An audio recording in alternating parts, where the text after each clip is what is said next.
So we've talked about how charges move through conductors a little bit. Let's keep talking about that.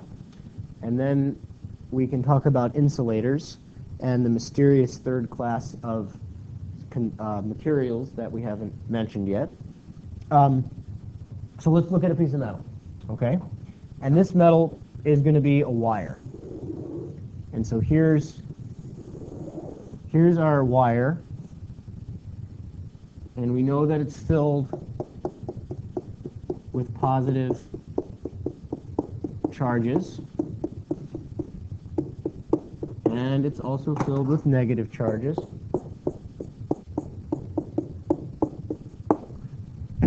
And we want to get an electrical current in this wire. Anybody know, what do I mean by an electrical current? Anybody know?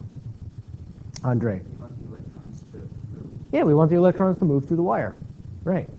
So there's different ways of doing this, but one of the simplest things you can do is install an electron pump in there. So let's make an electron pump. And I'm just going to draw it as if it were a physical pump. Okay? And water is a great analogy for electricity because the equations are all exactly the same. Any equation you would use for flowing water, you can apply to electrical currents. So we will use something we're familiar with. We're familiar with water moving through pumps, at least intuitively to some degree. So here's our pump, and it's got a little fan blade in it, and that's turning, and it's pushing the electrons this way and sucking them back out this way. Can't quite see that. Oh, sorry. There, you can see that. Okay, does that make sense? So the electrons are going in a loop. And every time you take an electron off of this end, now you have an imbalance where there's more positive charges on this end of the wire. So this end of the wire now is positively charged, and this end is negatively charged. And so, well, let's do it the other way. Sorry, this is non-intuitive. Let's go the other way. Let's talk about our pump. Our pump pumps in an extra electron on this side, for example. So this side of the wire is now negatively charged, and it's repelling all of the negative charges all the way down the wire, and so it's going to push them like a long chain, and it's going to push one of those negative charges into the wire at the other end, and so on and so forth. So just all of these negative charges will continue going around this thing in a loop. Now, what do we call an electron pump in reality? Anybody know? Andre. Power source or a battery? A battery, right. Okay, a battery is literally a pump for electrons. So here is a battery, your AA battery. No, it's a D cell. Good old-fashioned D cell. And actually, hold on, this is where we get confusing, and this is where somebody made a mistake somewhere, and now we're stuck with it. There is a D cell. This is the positive terminal. Sorry, can't draw on this board very well.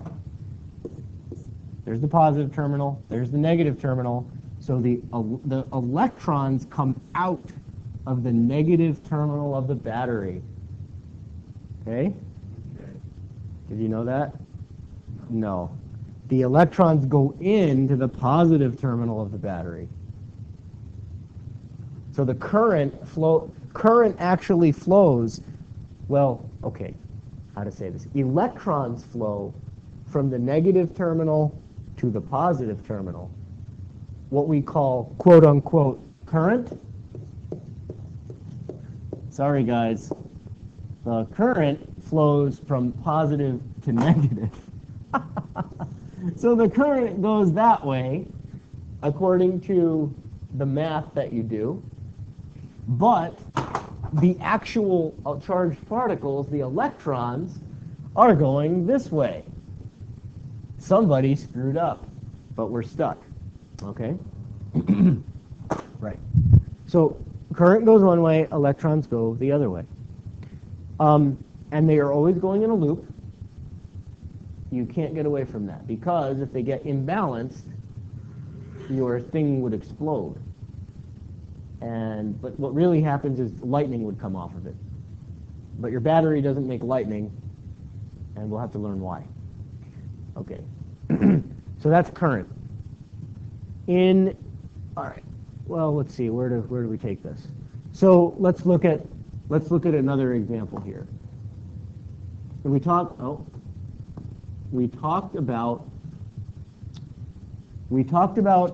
conductors. Now let's talk about insulators. So let's say you take a piece of plastic, and here's the protons in the plastic, and here's the electrons in the plastic, and you hook up your battery,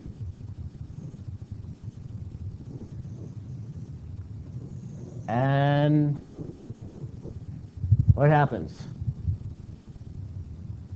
Does not run. Absolutely nothing, right? Very good. Nothing happens. Because in this case, the electrons are bonded in such a way that they are stuck to the atom that they're with. They are not free to move around. They're stuck. Okay? Now there's a third class of materials. Anybody know what they're called? Yeah, Andre. A semiconductor. Right, the semiconductor. Semiconductor. Now semiconductors, depending on what state they're in, can either conduct no electricity, conduct very, very well, or conduct somewhere in the middle. So a semiconductor, the electrons are somewhat free depending on a number of things going on in the semiconductor. And that's kind of a lesson for later. We'll talk about semiconductors next week. But just keep it in mind that there's insulators, there's conductors, and then there's also semiconductors, which are in between. Now, let's talk a little bit about circuits. So we've stated that the circuit always has to be in a loop, right? So here is this is the symbol for a battery. Plus, minus, and our circuit is in a loop. And the electrons are flowing this way, but what we call current flows this way. Okay, so current is fictitious, unfortunately. What's really moving is the electrons. Now, so this current's going in a loop, and in this circuit, it's not doing anything. And in reality, what would happen if you made this circuit? Does anybody know? What would explode? The battery would explode. Right. Very good. This circuit is equivalent to taking your car battery and putting a wrench across the terminals. Is that a good idea? No. It's a bad idea. Right. So this circuit is missing a load. Now, what is a load? It's anything that you're using the electricity or the electrical current for. It's the useful work you want it to do. So let's go back to our plumbing analogy and draw this as a tube.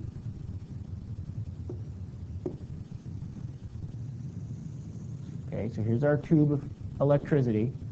And let's say I have a point in this tube that I put a constriction in.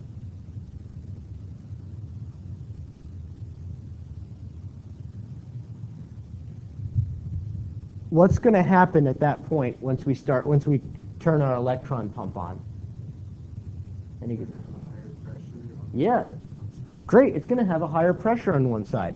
So for sake of convention, let's now ignore the fact that the electrons are flowing from negative to positive, and just look at what's happening for the current, which is going from positive to negative.